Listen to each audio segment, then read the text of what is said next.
lakini serikali ikubali, imechangia sana kwenye hali hii.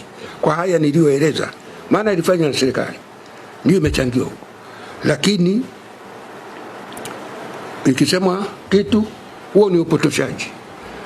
Na kwa sasa hivi kwa kweli lugha inayotumika sio ya kuanganisha watu, na ukiona viongozi ni kama wameacha ushawishi, wameacha, ni kama sasa wameachia polisi ndio inatawala.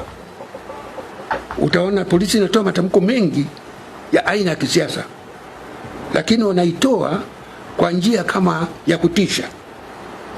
Usipofanya hivi utashughulikiwa kwa msingi wa sheria.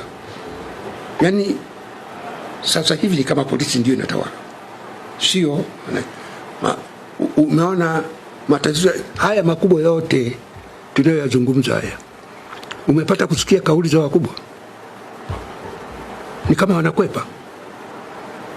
Hawa ndio wanaleta matatizo.